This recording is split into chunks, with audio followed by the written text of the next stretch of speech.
Perkenalkan, nama saya Febrianto dari Politeknik Ati Makassar dari program studi Otomasi Sistem Permesinan dengan NIM 22 OSP 638 dari kelas 1B. Di video kali ini saya akan menjelaskan bagaimana penyederhanaan pada sebuah aljabar. Nah, di soal yang pertama tentang penyederhanaan secara aljabar. Contoh pertama yaitu Y sama dengan A dikali B dikali C ditambah A kali B kali C komplemen tambah A kali B komplemen kali C. B komplemen di sini dapat diartikan sebagai not, sama dengan C dapat diartikan juga sebagai not. Baik, kita akan tulis ulang soalnya dulu.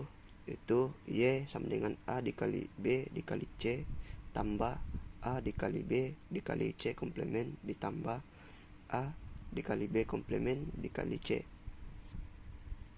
Karena di sini soalnya berjumlah ganjil, yaitu yang pertama, yang kedua, dan yang ketiga. Nah, supaya berpasangan kita tambahkan teori nilai yang tidak merubah hasilnya nanti dengan menggunakan teori independen teorema. Nah, bagaimana teori itu? Nah, mari kita melangkah ke teorinya, yaitu A ditambah titik-titik ditambah A sama dengan A. Nah, intinya itu kita menambahkan nilai supaya nilainya berpasangan, namun tidak akan merubah hasilnya nanti. Oke, kita lanjut ke soalnya.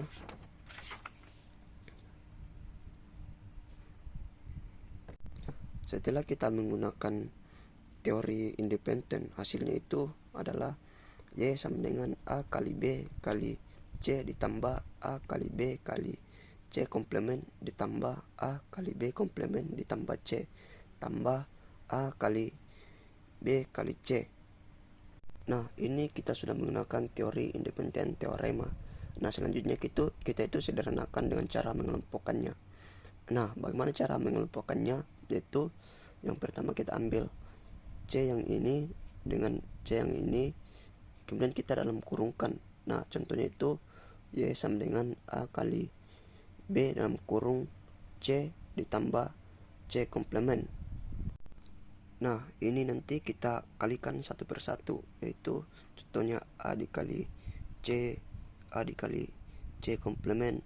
Hasil dari penyederhanaan ini akan sama dengan hasil yang ada pada soal yang di atas ini. Oke, ini juga begitu. Kita ambil B yang ada komplemennya dengan B yang ini, kita pisahkan B yang ini dulu, kita dalam kurungkan menjadi A dikali C dikali B komplemen tambah B. Jadi nilai yang ada pada ini bakalan sama juga dengan nilai yang ada pada soal yang ada di atas ini. Oke, setelah kita sederhanakan, kita hilangkan nilai yang ada pada dalam kurung ini.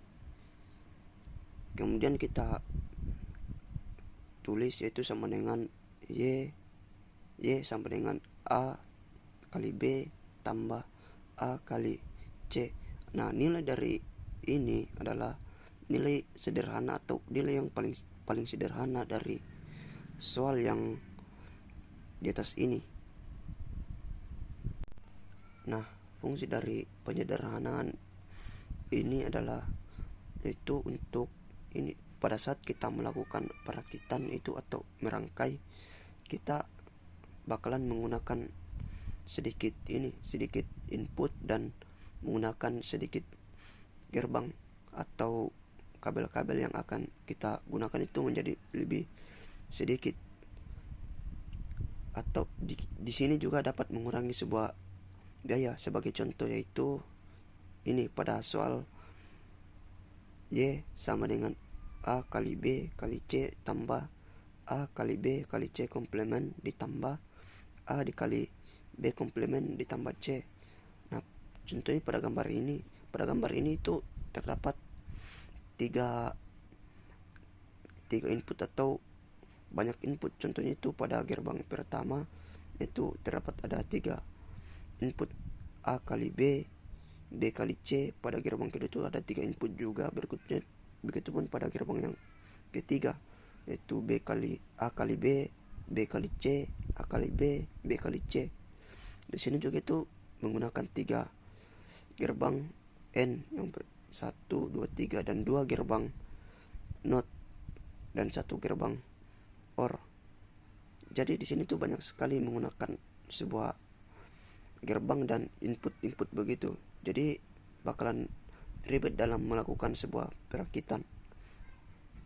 Nah, fungsi dari ini, dari penyederhanaan ini adalah contohnya itu ini pada soal Y sama dengan A kali B tambah C tambah A kali C. Di sini tuh berfungsi untuk mengurangi sebuah input, atau pada saat kita merangkai itu lebih praktis. Dimana di sini tuh cuma menggunakan 2 gerbang N dan 1 gerbang OR dan dua inputan, yaitu A kali B dan C kali A. Di sini juga tuh bakal mengurangi sebuah biaya pada saat kita merangkai. Nah, berikutnya kita akan melangkah ke soal selanjutnya. Nah, pada soal yang kedua atau contoh soal yang kedua itu Y sama dengan A kali B dikali C ditambah A dikali B komplement dikali dalam kurung A komplement ganda dikali C komplement ganda. Nah, sebagai contoh penyelesaiannya itu kita tuliskan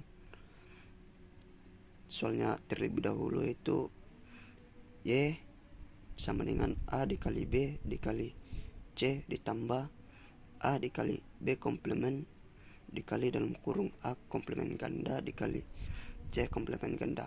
Nah, di sini karena terdapat komplement ganda, itu kita akan menggunakan sebuah teorema De Morgan atau hukum De Morgan. Nah, bagaimana sih hukum De Morgan itu?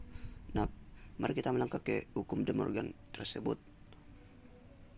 Hukum De Morgan atau komplement dari hasil penjumlahan dan kali akan sama hasilnya dengan kali dan penjumlahan dari masing-masing komplement.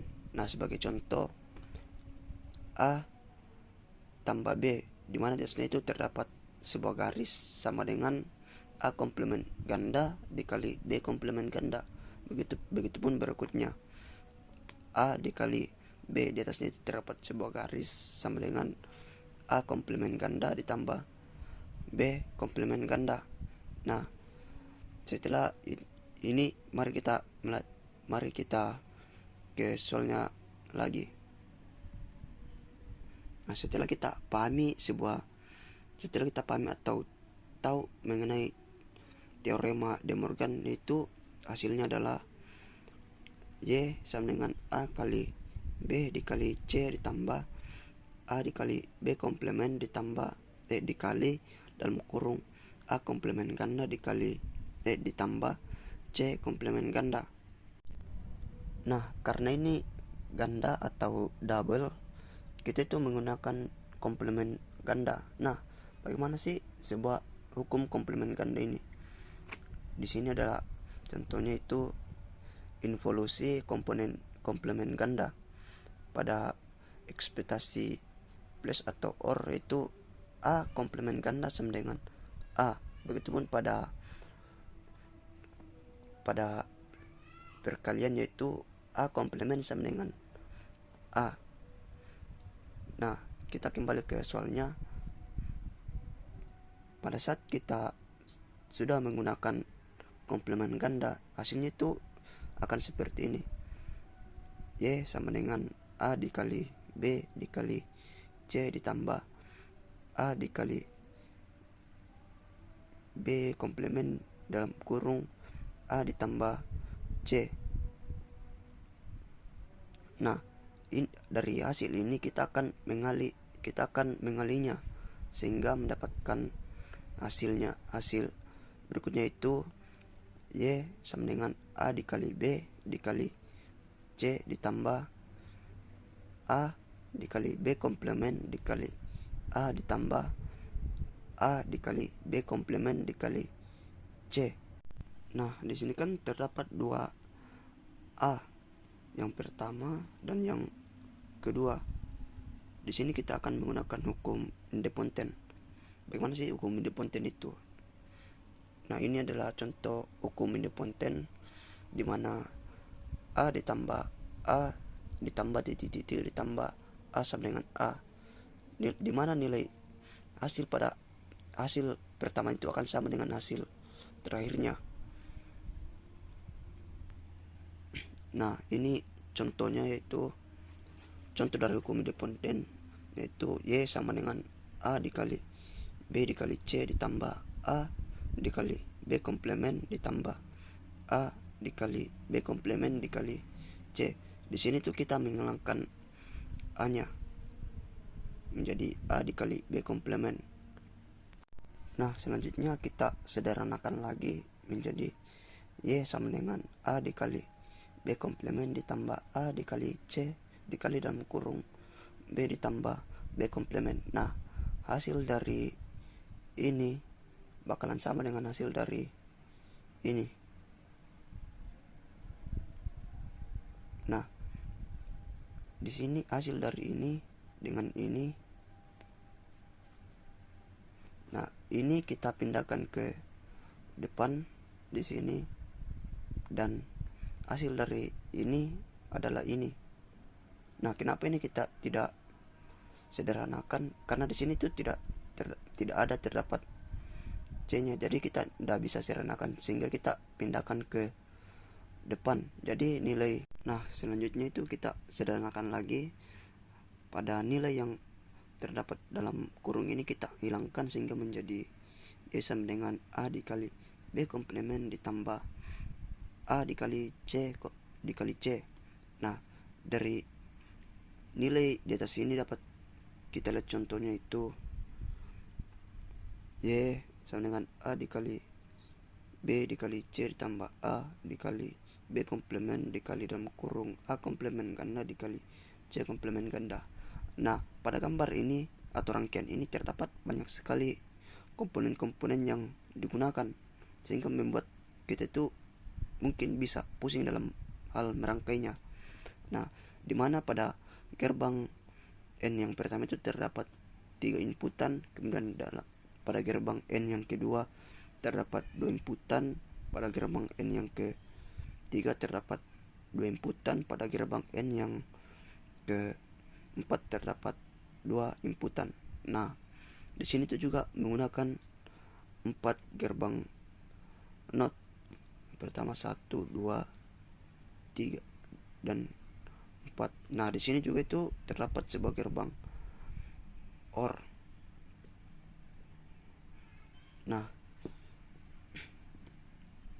Nah, total dari rangkaian ini itu gerbang yang kita gunakan yaitu sebanyak 9 gerbang.